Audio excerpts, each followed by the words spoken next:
Hello welcome friends. ఈ వీడియోలో వచ్చేసి మనం ఇన్కమ్ ట్యాక్స్లో income from out source chapter గురించి తెలుసుకుంటాం.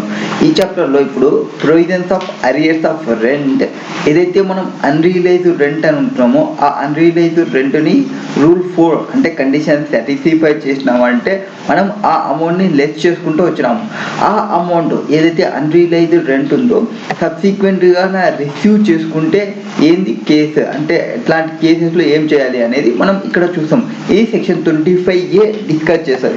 సెక్షన్ 25Aలో ఏం చెప్తారంటే first arrears from the tenant కానీ ఆర్ అన్రియలైజ్డ్ రెంట్ కానీ సబ్సిక్వెంట్గా రిసీవ్ చేసుకుంటే, అన్రియలైజ్డ్ రెంట్ అంటే మనం రాజు అని విడిచిపెట్టుకున్న అమౌంట్ కైలొచ్చు అండ్ టెనెంట్ వేరే హౌస్ ప్రాపర్టీలో లేకపోవడం, అతని పైన మనం లీగల్ యాక్షన్ తీసుకోవడం అన్నీ జరిగిపోయి ఉంటాయి. అట్లాంటి కేసులో మనం ఏం చేయాలి, ఈ టోటల్ ఇన్కమ్ ఈ అమౌంట్ని ఇప్పుడు మనం ఎక్కడ ఇంక్లూడ్ చేయాలి అంటే and shall include in the total income of under the head income from house ప్రాపర్టీలోనే చూపాలి, whether the assessee the owner of the property or not in the financial year. అంటే ఈ ఇయర్లో అది అన్రియలైజ్డ్ రెంట్ అనేది ఇంతకుముందు సంవత్సరం ఉందనుకోండి, ఒక 5 years బ్యాక్ అతను వెళ్ళిపోయినాడు, తర్వాత 5 years తర్వాత మళ్ళీ వచ్చిన తర్వాత అతను రిలీజ్ అయ్యి మన అమౌంట్ మనకి పే చేసినాడు. అప్పటికి మనం నా హౌస్ ప్రాపర్టీని సేల్ చేసినాం అనుకోండి, సేల్ చేసినప్పటికీ అది ఆ ఇయర్కి సంబంధించిన అమౌంట్ కాబట్టి ఆ ఇయర్లో మనం అన్రియలైజ్డ్ రెంట్ని డిడక్ట్ చేసి ఉంటాము.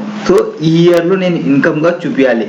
అండ్ ఈ సెక్షన్ 25A(2) ప్రకారం కూడా మళ్ళీ ఏదైతే మనం చూపిస్తామో దానికి 30% డిడక్షన్ క్లెయిమ్ చేయొచ్చు.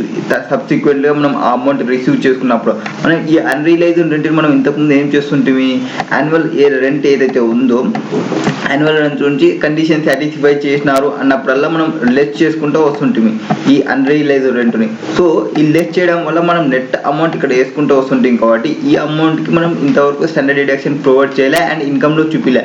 సో ఎప్పుడైతే ఇది రిలీజ్ అవుతుందో ఆ రిలీజ్ అయిన ఇయర్కి ఇన్కమ్గా చూపించి మనం సో సెక్షన్ 25A మనం సమ్మరీ చూద్దాం. సమ్మరీ అంటే ఏమంటే టోటల్గా ఏముంది, taxable in the year of receipt, ఏ ఇయర్లో రిసీవ్ చేసుకుంటామో ఆ ఇయర్లో ట్యాక్సబుల్ అవుతుంది. డిడక్షన్ వచ్చేసి 30% వస్తుంది. And taxable even if the assessee అనే పర్సన్ ఓనర్ కాకున్నప్పటికీ అది ట్యాక్సబుల్ అవుతుంది. సో ఒక ఇల్లుస్ట్రేషన్ చూద్దాం. Illustration number 12. ఇల్లుస్ట్రేషన్ నెంబర్ 12 ఏం చెప్తారంటే mister Anand sold his residential property. So 31st March 2021 అతను సోల్డ్ చేసినారు, అంటే ఈ ఇయర్ అతను ఓనర్ కాదు, ఏప్రిల్ నుంచి. Next June 21 he recovered rent of 10,000 from mister Gaurav. ఎవరు ఈ person 2 years from 1st April 2015 to March 2017 సంబంధించినది. ఈ నాకు could not release 2 months rent, అంటే 10,000 2 months కలిపి ఇప్పుడు రిసీవ్ చేసుకున్నాడు. Next for him to that extent ఇది యాక్చువల్ రెంట్ వాజ్ రెడ్యూస్డ్. ఆ టైంలో యాక్చువల్ రెంట్లో ఈ అమౌంట్ని లెస్ చేసినాం, అంటే 20,000ని లెస్ చేసినాం కాబట్టి 20,000కి లెస్ చేసినాం కాబట్టి ఇప్పుడు అది ఆ 20,000 మనం ఇన్కమ్గా చూపించుకోవాలి. ఫర్దర్ ఈ had let out is property from April 2017 to February 2021 to mister Satish, ఇంకొక పర్సన్కి ఇచ్చినాము. అండ్ ఇన్ April 2019 ఈ had increase the rent from 12,000 to 15,000 per month and the same was subject to matter of dispute లో ఉంది. So దానికి సంబంధించి September 21 matter was finally settle and mister Anand received 69,000 as arrears. ఏమన్నా arrears ఉంటే ఆ arrears ని receive చేసుకున్నాడు. So ఇప్పుడు అన్రియలైజ్డ్ రెంట్ ఏదైతే రిసీవ్ చేసుకున్నాడో ఆ అరియర్స్ ఆఫ్ రెంట్ ఏదైతే రిసీవ్ చేసుకున్నాడో ఈ ఆనంద్ కేసులో ట్యాక్సబిలిటీ ఎట్లుంటుంది అనేది మనం చెప్పాలి. ఓకే, సొల్యూషన్ లోకి వస్తే సిన్స్ అన్రియలైజ్డ్ రెంట్ రిసీవ్ వచ్చేసి ప్రీవియస్ ఇయర్ 21-22 రిసీవ్ చేసుకున్నాం కాబట్టి ఆ ఇయర్ లోనే ట్యాక్సబుల్ వేయాలి. Assessment year 22-23 under section 25A irrespective of the fact that mister Anand అనే పర్సన్ ఓనర్ కానీ ఓనర్ కాకపోండి. Next further arrears of rent also was also received in same year previous year 21-22. Hence the same would be taxable in the assessment year 22-23 as under section 25A. Even తో ఇక్కడ కూడా అతను owner కాకపోయినప్పటికీ and ఇతను 30% ఏదైతే మనకి standard deduction ఉందో ఆ 30% deduction కూడా క్లెయిమ్ చేయొచ్చు. సో అన్రియలైజ్డ్ రెంట్ రికవర్డ్ వచ్చేసి 10,000, అరియర్స్ ఆఫ్ రెంట్ రిసీవ్డ్ 69,000, 79,000 అవుతుంది. ఈ 79,000 పైన 30% వేయాలి, దట్ ఈస్ 23,000 3700 అవుతుంది. ఈ అమౌంట్ ని మనం లెస్ చేస్తాం. ఆ అమౌంట్ ని లెస్ చేస్తే ఇన్కమ్ ఫ్రమ్ హౌస్ ప్రాపర్టీ 55,300 వచ్చేసి నా income from house property income ఈ ఇయర్ కి. అండ్ ఈ ఇయర్ కి నేను ఓనర్ కాకున్నప్పటికీ నేను ఈ ఇన్కమ్ ని నేను చూపించాలి. నెక్స్ట్ సెక్షన్ 26 లో ఏం చెప్తామంటే treatment of income from co owned property ఉన్నప్పుడు, అంటే ఒక్కరే పర్సన్ కాకుంటే ఆ ప్రాపర్టీకి సంబంధించి ఓనర్ ఒక ఇద్దరు ముగ్గురు కలిపి పర్చేజ్ చేసిన అనుకోండి ఒక బిల్డింగ్ ని, అట్లాంటి కేసులో ఎట్లుంటారు కో ఓనర్స్ ఉన్నప్పుడు ఎట్లుంటుంది అంటే where property is owned by 2 or more person ఉన్నప్పుడు వాళ్ళ షేర్ ఏదైతే డిఫినెట్ వాళ్ళు అసెటైనబుల్ ఉందనుకోండి, అసెటైనబుల్ ఉన్నప్పుడు ఆ ఇన్కమ్ ఏదైతే ఉందో ఫ్రమ్ సచ్ ప్రాపర్టీని cannot be taxed as an income of AOP artificial judicial person గా వేయకూడదు. ఎందుకంటే మనం అసెటైన్ చేయగలం ఈచ్ పార్ట్నర్ కి ఇంత అనేది. అట్లా ఉన్నప్పుడు ఇన్కమ్ ఫ్రమ్ హౌస్ ప్రాపర్టీలోనే చూపాలి. The share of income of each co owner section 22-25 ప్రకారం, అంటే ఇన్కమ్ ఫ్రమ్ హౌస్ ప్రాపర్టీలో ఇండివిజువల్ అసెస్మెంట్ లో చూపించుకోవాలి. అంతేకాని ఆర్టిఫిషియల్ జ్యుడిషియల్ పర్సన్ గా అట్లా ఆర్టిఫిషియల్ పర్సన్ అని చెప్పకూడదు. Next when the house property owned by co owner is self occupied by each of the owners. ఎప్పుడైతే వాళ్ళు సెల్ఫ్ ఆక్యుపైడ్ తీసుకున్నారంటే అట్లాంటి కేసులో యాన్యువల్ వాల్యూ అనేది మనకి నిల్ అవుతుంది. కాబట్టి దీనికి సంబంధించి ఏమైనా మనం ఇంట్రెస్ట్ డిడక్షన్స్ ఉంటే అప్పుడు 30,000 2 lakhs అది క్లైమ్ చేయొచ్చు. 30,000 ఎప్పుడు రిపేర్స్ కి సంబంధించి మనం లోన్ తీసుకుని దానికి ఇంట్రెస్ట్ ఉన్నప్పుడు, 2 lakhs ఎప్పుడు ఈ కన్స్ట్రక్షన్ ఆర్ అక్విజిషన్ చేసేటప్పుడు. ఇది 24B లో మనం చెప్పేది. అండ్ ఈ అగ్రిగేట్ అమౌంట్ ఏదైతే ఉందో ఈచ్ కో ఓనర్ కి ఇక్కడ చూడాలి. Each co-owner in respect of interest payable for co-owned property and interest if any payable and loaned taken from another self-occupied property. వేరే సెల్ఫ్ ఆక్యుపైడ్ ప్రాపర్టీస్ వాళ్ళకు ఉంటాయి కదా, ఈ కోన్ ఓనర్షిప్ ప్రాపర్టీ అండ్ వాళ్ళకి own ఉన్న ప్రాపర్టీస్ మొత్తం చూసుకుంటే can not exceed 30,000 or 2 lakhs అనేది ఎక్సీడ్ కాకూడదు. Next where the house property అనేది ఓన్డ్ బై కో ఓనర్స్ అవి లెట్అవుట్ కి ఇచ్చిన అనుకోండి, ఇన్కమ్ ఫ్రమ్ సచ్ ప్రాపర్టీ ఏవైతే ఉంటావో వాటిని వాళ్ళకి అపోర్షన్ చేయాలి. ఎంత ఎవరికి ఎంత వస్తుంది ఎంత ల్యాండ్ అనేది. ఇప్పుడు సమ్మరీ చూసుకుంటే కో ఓన్డ్ ప్రాపర్టీ అనేది సెక్షన్ 26 డీల్ చేస్తుంది.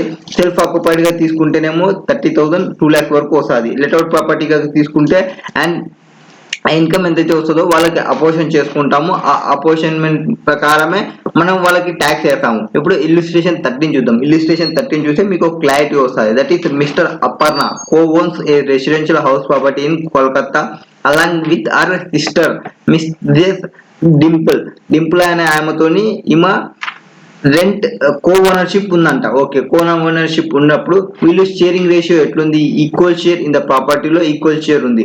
Next interest payable in respect of loan, that is వాళ్ళు ఒక 50 lakhs లోన్ తీసుకున్నారు at the rate of 10% taken on 1/4/2020 for acquisition of such property.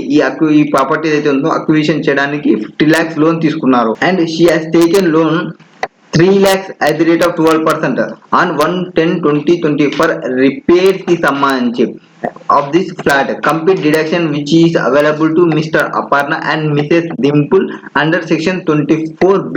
Section 24B ప్రకారమే co-owns residential property కాబట్టి ఇక్కడ చూసుకుంటే మనం first interest on loan taken acquisition of residential property తీసుకుంటే 5 lakhs అంటే 50 lakhs నుంచి 10% వాళ్ళకి ఎంత వరకు వస్తుంది అనేది చూసుకోవాలి.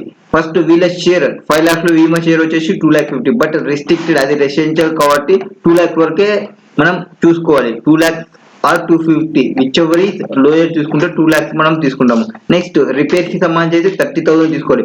బట్ ఫస్ట్ 3 lakhs into 12% 36,000 అవుతుంది. రిస్ట్రిక్టెడ్ టు 30,000 వరకే కాబట్టి విచ్ ఎవర్ ఈస్ లోయర్ చూసుకుంటే 30,000 అవుతుంది. 30,000 నేను తీసుకుంటా. మొత్తం 2,30,000 అవుతుంది. బట్ 2,30,000 మనం తీసుకోవద్దు, రెండు కలిపినప్పుడు 2 lakhs వరకే ఉండాలి.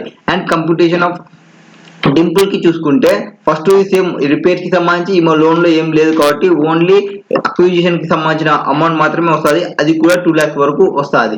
Next deemed ownership section 27.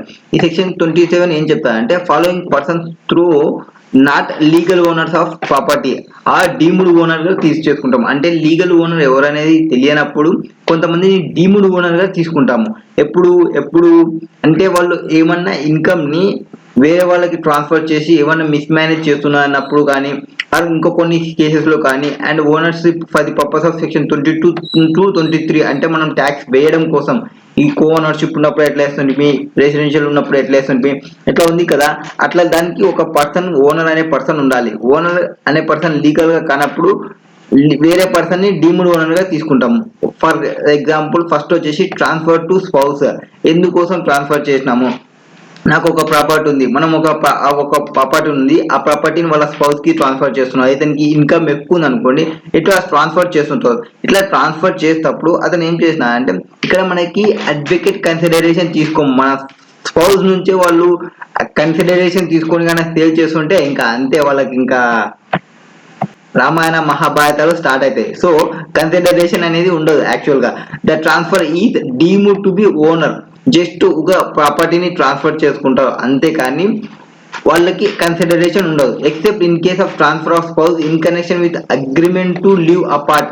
అంటే ఈ ట్రాన్స్ఫర్ అనేది ఎందుకోసం ఇచ్చిన అంటే ఆ స్పౌజ్ అనే పర్సన్ లివ్, ఆ దాని నుంచి వచ్చే ఇన్కమ్ తోనే ఆమెనే బతకాలి అని మనం గాన ఇచ్చింటే అట్లాంటి కేసులో ఆమెకే ఇస్తాం, దాని నుంచి రెంట్ వస్తే ఆమెకే వేస్తాము. ఒకవేళ ఫస్ట్ కేసు ఊరికే ట్రాన్స్ఫర్ చేసుకున్నా అనుకోండి, నాకు వచ్చే ఇన్కమ్ ఆమెకు పంపిద్దామని అట్లా పంపించినప్పుడు ఆమెకి ట్యాక్స్ వేయము, ఇతనికి ట్యాక్స్ వేయాలి. అండ్ ఒకవేళ ట్రాన్స్ఫర్ టు మైనర్ చైల్డ్, అతని పేరు మీద ఉంటే ట్యాక్స్ అతనికి పడుతుంది. మైనర్ చైల్డ్ అయితే బేసిక్ ఎగ్జామ్షన్ లిమిట్స్ క్లెయిమ్ చేయొచ్చు అని వాళ్ళు ఎవరైనా అనుకోని అట్లాంటి కేసులో ఉన్నప్పుడు, యాక్చువల్గా మైనర్ కేసు ఉన్నప్పుడు ఎట్లుంటుంది అంటే మైనర్ కి ఏదైనా ఇన్కమ్ వచ్చినప్పుడు అతని ఇన్కమ్ ని ఈ parents father and mother income చూస్తాము. ఫాదర్ అండ్ మదర్ ఇన్కమ్స్ లో ఎవరైతే హైయెస్ట్ ఇన్కమ్ ఉందో వాళ్ళ హైయెస్ట్ ఇన్కమ్ కి ఈ మైనర్ చైల్డ్ ఇన్కమ్ ని యాడ్ చేయాలి. సో ఇట్లాంటి కేసులో ఎవరైతే ప్రాపర్టీ ట్రాన్స్ఫర్ పర్సన్ ఉన్నాడో, ట్రాన్స్ఫరర్ ఉన్నాడో, అతన్నే డీమ్డ్ ఓనర్ గా మనం ట్రీట్ చేసుకుంటాం. Next exception in case of transfer to minor married daughter అయితే the transfer is not deemed to be. ఆ డాటర్ కి చేసినాము, ఆ డాటర్ వచ్చేసి మ్యారేజ్ చేసినాము అనుకోండి, అట్లాంటప్పుడు డీమ్డ్ ఓనర్ గా తీసుకోకూడదు. ఎందుకంటే ఆయన ఓన్ గా చూసుకుంటుంది, ఆయన ఓన్ ఉన్నట్లు. అప్పుడు where cash is transfer to spouse minor child and transferee acquires property letter to such cash, then transferor shall not be treated as deemed owner. అంటే ఇక్కడ ఏం జరుగుతుంది అంటే మైనర్ చైల్డ్ కి వచ్చే ఇన్కమ్ అట్లాంటివి మైనర్ కి ఉన్నప్పుడు క్లబ్బింగ్ ప్రొవిజన్స్ అప్లికబుల్ అవుతాయి. మనం ఇందాక చెప్పిన క్లబ్బింగ్ ప్రొవిజన్స్ ఎవరికైతే హైయెస్ట్ నో అట్లా హైయెస్ట్ వాళ్ళకి అప్లికబుల్ అవుతాయి అనేది. నెక్స్ట్ హోల్డర్ ఆఫ్ ఇంపార్షియబుల్ ఎస్టేట్ ఉన్నప్పుడు, ఇంపార్షియబుల్ ఎస్టేట్ అంటే ఇది ఒక ప్రాపర్టీ నాట్ లీగల్లీ డివిజబుల్, అంటే ఇక్కడ లీగల్లీగా డివిజబుల్ చేసుకోలేదు. And the holder of an impartible estate ఉన్నప్పుడు should be deemed to be the individual owner of all properties compromised in the estate. ఒక ఎస్టేట్ ఉంది, ఆ ఎస్టేట్ ని వాళ్ళు ఇంకా డివైడ్ చేసుకోలేదు. ఒక 5 మెంబర్స్ అన్న తమ్ముళ్ళు అనుకోండి, వాళ్ళు ప్రాపర్ గా ఇంకా డిస్ట్రిబ్యూట్ చేసుకోలేదు ఆ ఎస్టేట్ మొత్తాన్ని. అట్లాంటి కేసు ఉన్నప్పుడు ఎట్లా తీసుకుంటాం అనేది ఇది. ఇక్కడ యాజ్ పర్ ఆఫ్టర్ అట్లా అందరు అన్న తమ్ముళ్ళ నుండి ఇంకా డివైడ్ చేసుకున్నప్పుడు ఫస్ట్ ఏం చేస్తారంటే అందరు అన్నదమ్ములకి కలిపి ఒక హెచ్యుఎఫ్ ని ఫామ్ చేసి స్టేటస్ ఆఫ్ హెచ్యుఎఫ్ తీసుకొని హెచ్యుఎఫ్ కి ట్యాక్సబుల్ వేస్తాము. హెచ్యుఎఫ్ కి మెయిన్ పర్సన్ ఒక పర్సన్ ఉన్నాడు, ఎవరైతే హైయెస్ట్ పర్సన్ ఉంటారో ఆ పర్సన్ ఒక పర్సన్ ని కరెక్ట్ గా తీసుకొని సైనింగ్ అదాది తీసుకుంటాం, బట్ ట్యాక్సేషన్ హెచ్యుఎఫ్ కి పడుతుంటుంది. Next member of a cooperative society, ఒక కోఆపరేటివ్ సొసైటీలో మెంబర్ ఉన్నప్పుడు, అంటే కోఆపరేటివ్ సొసైటీ అంటే కొన్ని సొసైటీస్ ఉంటాయి, అట్లాంటి కేసు ఉన్నప్పుడు ఆ person to whom building or part thereof ఎవరికైతే ఉంటారో or leased under house building scheme ప్రకారం ఎవరికైతే ఇచ్చింటామో ఆ పర్సన్ ఎవరైతే ఇస్తుంటారో ఆ person deemed to be the owner of the building. And even though వేరే వాళ్ళకి కోఆపరేటివ్ వాళ్ళకి ఇచ్చిన అలాటెడ్ చేసిన అట్లాంటి కేసులో ఉన్న లీగల్ ఓనర్ అనే పర్సన్ లీగల్ ఓనర్ గానే తీసుకుంటాము. And person in position of A property, ఒక ప్రాపర్టీకి సంబంధించి పొజిషన్ ఉంది అనుకోండి, ఒక పర్సన్ వచ్చేసి ప్రాపర్టీ ఒక పొజిషన్ తీసుకున్నా అంటే ఆ పొజిషన్ తీసుకున్నప్పుడు ఎవరైతే ఉంటారో ఆ పొజిషన్ తీసుకున్న ఆ పర్సన్ ని డీమ్డ్ ఓనర్ గా మనం తీసుకుంటాం. అంటే పొజిషన్ ప్రాపర్టీ అనేది హ్యాండ్ ఓవర్ చేయాలి ఆ బయ్యర్ కి, అండ్ సేల్ కన్సిడరేషన్ అనేది పే చేయాలి or promise to pay to the seller by the buyer అనే పర్సన్ సేల్ కన్సిడరేషన్ ఉండాలి అండ్ అతనికి హ్యాండ్ ఓవర్ చేసి ఉండాలి. And sale deed is not executed in favour of buyer, also certain other documents ఏమన్నా తీసుకుంటే power of attorney కానీ agreement to sale కానీ కొన్ని స్టాంప్ పేపర్స్ ఉంటాయి, ఒక 50 rupees stamp paper, 60 rupees stamp paper, Franklin papers ఉంటాయి.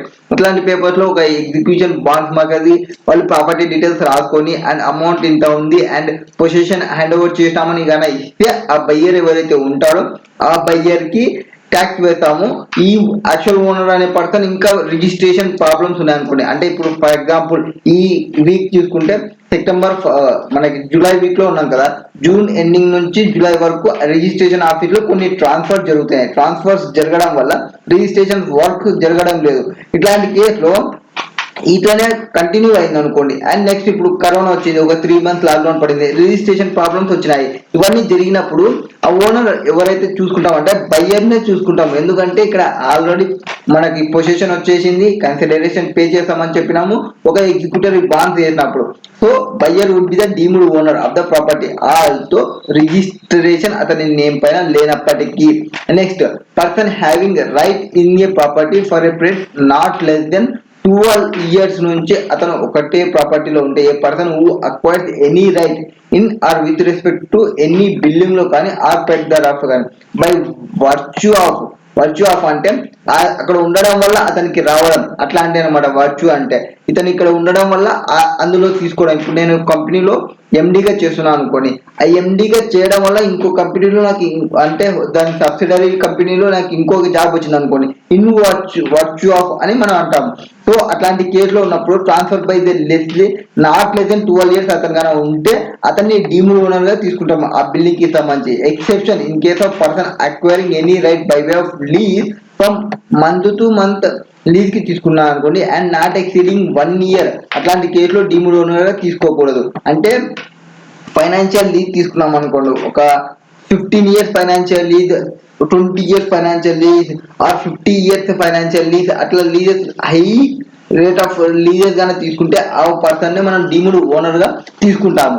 నెక్స్ట్, ఈ significant case laws చూద్దాం.